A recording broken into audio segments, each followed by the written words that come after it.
뭐라고요? 지금 한국이 저출산 때문에 걱정이 이만저만이 아니라고요? 도대체 무슨 농담을 그렇게 심하게 하세요?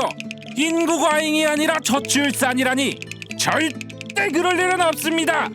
만약 인구론을 쓴 영국의 경제학자 멜서스가 되살아나 한국의 저출산 현상을 본다면 아마도 이런 놀라운 반응을 보였을 겁니다.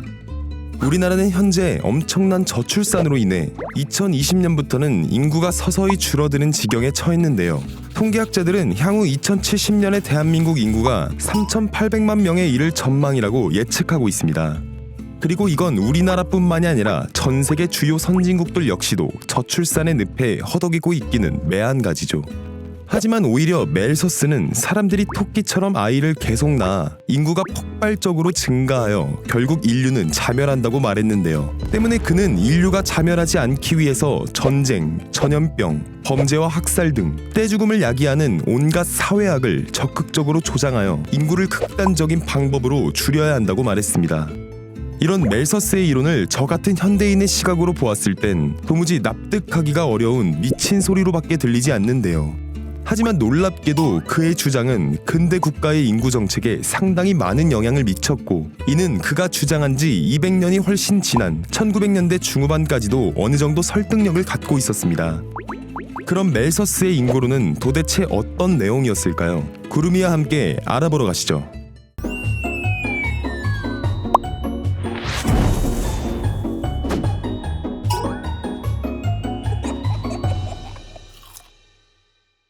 멜서스는 인구론에서 인간은 성욕이라는 가장 원초적인 욕구에 굴복할 수밖에 없는 아주 나약한 존재라고 분석했는데요. 인간은 기본적인 의식주가 어느 정도 해결되고 여가 시간이 생기기 시작하면 끊임없이 성욕이 발생해 한없이 많은 자식을 낳는다고 했습니다.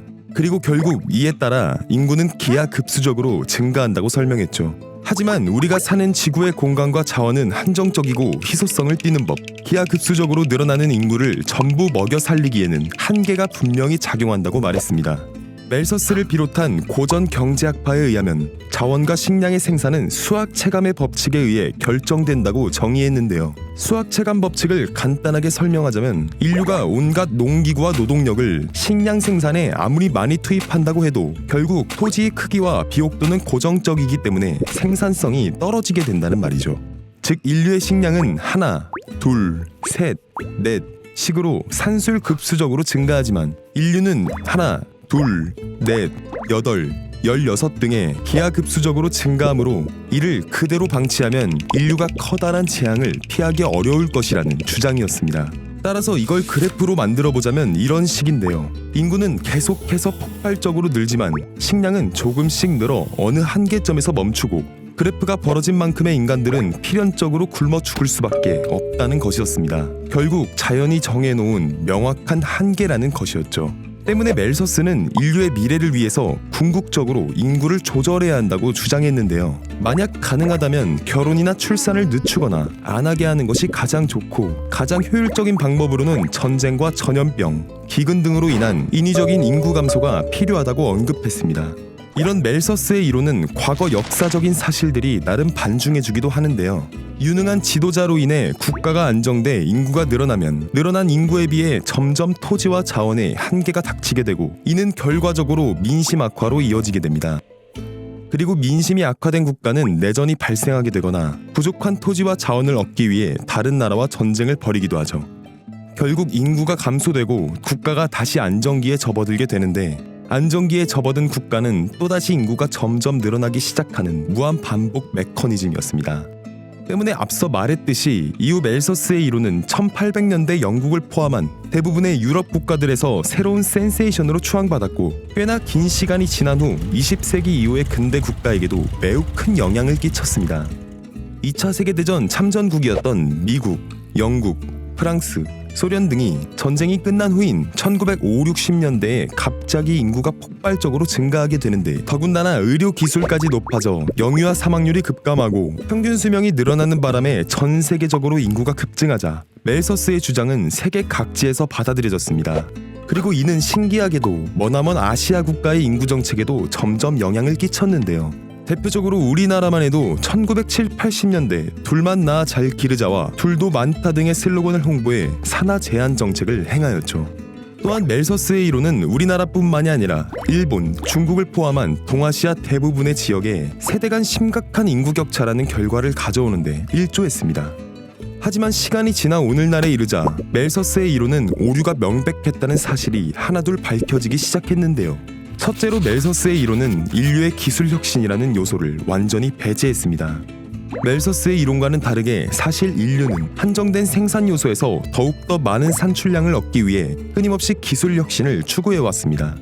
범위가 한정된 토지에서 더 많은 식량을 얻기 위해 새로운 경작법을 개발하거나 암모니아 합성법으로 인한 화학 비료를 통해 토지의 비옥도를 비약적으로 상승시키기도 했죠. 또한 과거에는 도저히 개간할 수가 없었던 완전한 불모지조차 경작이 가능한 토지로 변모시키는 등 인류는 생산량을 늘리기 위한 방법으로 꾸준하게 기술적인 진보를 해왔던 겁니다. 즉 생산 요소에는 노동과 자본, 토지만 있는 것이 아니라 기술의 진보라는 또 다른 요인이 존재한다는 부분을 멜서스는 간과했던 것이죠. 둘째로 멜서스의 이론은 인류를 지극히 생물학적으로만 접근하고 인류만이 추구할 수 있는 고차원적인 목표 가치를 완전히 무시했습니다. 그의 이론은 인간이라는 존재 자체가 매우 원초적이고 저차원적인 욕구만을 추구한다고 설정했는데요. 배고픔과 피곤함이 해결되면 성욕을 해소하고 성욕이 해소되면 다시 배고픔을 느끼고 먹고 나면 피곤해서 다시 또 자는 인간을 그저 본능에만 충실해서 머릿수만 늘리는 미개하고 가축 같은 존재로 치부했습니다. 물론 예외는 있어 여러 부류의 인간들이 존재하기도 하겠지만 대부분의 인간들은 내일에 대한 걱정과 두려움 또한 느끼기 때문에 미래에 대한 구체적인 계획을 세우면서 보다 고차원적인 가치에 중점을 두고 살아가기 마련이죠. 셋째로 멜서스의 이론은 사회구조나 문화의 영향 같은 제도적인 측면을 완전히 배제했습니다. 1960, 70년대 과거 우리나라 국민 모두가 가난한 개발도상국이었던 시절 할머니 할아버지 세대는 평균 6, 7명의 많은 자식을 낳아 길렀는데요. 이것은 과연 그때의 사람들이 단지 성욕에만 집중해서 그런 것일까요? 이러한 과도기에 대부분의 사람들이 부를 증식시키는 방법으로는 바로 전통적으로 농사를 짓거나 도시의 공장에 취직하는 것이었습니다. 이는 양쪽 다 엄청난 노동력을 필요로 하는 일이었기에 하나라도 더 많은 노동력을 보유한 가정이 부자가 된다는 가족주의적인 사회적 인식이 전반적으로 깔려있던 시기였습니다. 즉 어렵게 키운 자식들이 농사를 도와주거나 공장에서 벌어오는 돈으로 가족을 부양하고 혹시 고시 합격 후 고위직 엘리트로 출세하여 가족을 챙기는 등의 형태로 보편적인 생활 양식이 자리 잡았던 것이죠. 그리고 산업이 발달하고 의료와 복지 수준이 올라간 오늘날에 이르러서는 오히려 아이를 많이 낳을 필요가 없다는 인식이 퍼지면서 저출산으로 인한 인구 절벽 문제를 고민하게 되는 현실에 처하게 되었습니다. 결국 인간이 성욕을 주체하지 못해 대책 없이 자녀를 출산한 결과 모두가 더 가난한 삶을 영위하게 되었다는 식의 그의 논리는 한계점이 아주 명확한 오류투성이었던 것이었습니다. 무슨 일이 있더라도 인간의 존엄성을 해치거나 인간을 그저 저차원적인 생산 요소로만 치부해서는 안 될 일이라고 생각합니다. 여러분들은 어떤 생각을 하시게 되나요? 지금까지 구름 스낵이었습니다.